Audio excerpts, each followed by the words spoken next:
When Bill O'Reilly asked Kirk Cameron to give his best shot in proving the existence of God, this is what he said. The fact that a painting proves there must be a painter, the human body proves there must be a designer because of its complexity and because of the information we can see down at the DNA level. The problem for fundamentalists like Cameron is that this argument can be too easily flattened. In this video, I want to show what scientists have actually deduced about the origins of life. So let's start by putting the artist and painting myth to rest.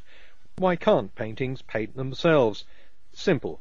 Because they're made of chemicals that can't replicate themselves. Living matter, on the other hand, does contain a chemical that can replicate itself. Even if God made DNA, he doesn't need to intervene every time animals mate. The DNA does the job on its own. So the real question is, how did DNA appear? How did living matter come from non-living sludge? Here again, fundamentalists need to drop a common argument that seems to be based on complete ignorance of current scientific hypotheses, which is this. Of course, that's not what scientists believe. Life popping out of nowhere is no better a theory than life popping out of the hand of a deity. So what do scientists believe about the origin of life? Let's take this step by step. The first step involves looking at the primordial Earth 4.7 billion years ago. There it is, mostly wet, very warm, and with an atmosphere composed of all sorts of gases. Hydrogen, hydrogen cyanide, methane, and ammonia among them. DNA is a long-chain molecule made from just 4 different types of nucleotide. So the first question is, where did the nucleotides come from?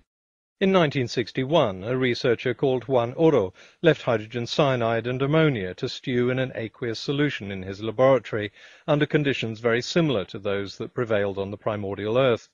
Left alone, the solution produced adenine, one of the 4 nucleotide bases that make up DNA. To make a complete nucleotide, these bases need to gain a sugar called ribose and a group of phosphates. Biochemists think they know how the phosphate group formed. They're now trying to find out how the ribose is attached. Once nucleotides formed, the next step was to join together to make chains called polynucleotides. In the 1980s, researchers found that a clay called montmorillonite, which was abundant on the primordial sea floor and in hot pools of water on land, is the perfect catalyst for this process. Some of these long polynucleotide chains, like ribonucleic acid or RNA, are able to make copies of themselves. The copies aren't always perfect. Mistakes creep in, but some imperfectly copied molecules would have been better adapted to the environment than others. These successful molecules continue to replicate and pass on their traits, while weaker or less well-adapted molecules would have broken apart. As RNA molecules replicated themselves, they shared their environment with other chemicals that thrive in montmorillonite clay. One group, called lipids, have a natural tendency to clump together to form spherical structures called micelles. RNA molecules that attracted these lipids would therefore find themselves protected inside a micelle membrane. Because they were better protected, they better survived and replicated more successfully. There you have the first primitive cells. They look nothing like the complex cells we have today for a very good reason. Over 3.7 billion years they've evolved. I'll tackle the subject of evolution in another video. Over hundreds of millions of years, RNA grew more complex. The single strand became a double strand, and the better adapted DNA molecule evolved. One of the differences between RNA and DNA is that DNA needs proteins to replicate itself. Proteins are made of amino acids, which are often called the building blocks of life. So where did the first ones come from? No, there was no need for God. A number of experiments using montmorillonite have produced not only amino acids, but long chains of amino acids called polypeptides. Montmorillonite, it turns out, is a natural breeding ground for all kinds of complex organic chemicals.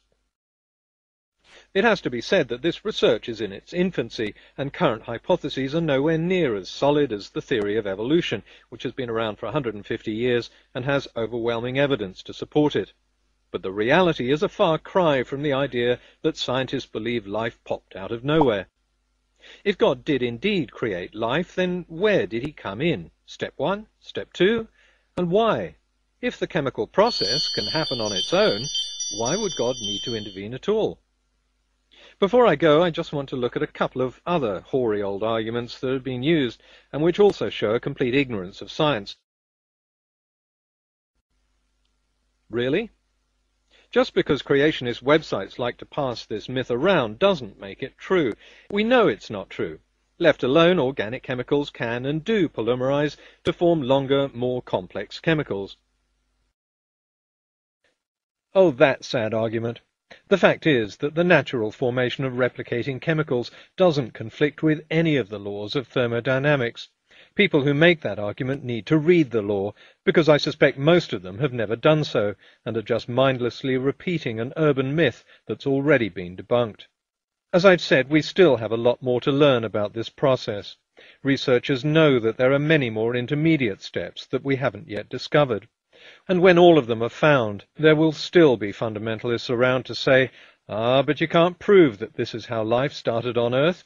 No, we probably never will. But what we can say is if there's a natural process by which the first replicating molecules appeared on Earth, then we don't need to invent gods, goddesses, and other invisible deities to explain it. Ultimately, this isn't a guessing game. It's a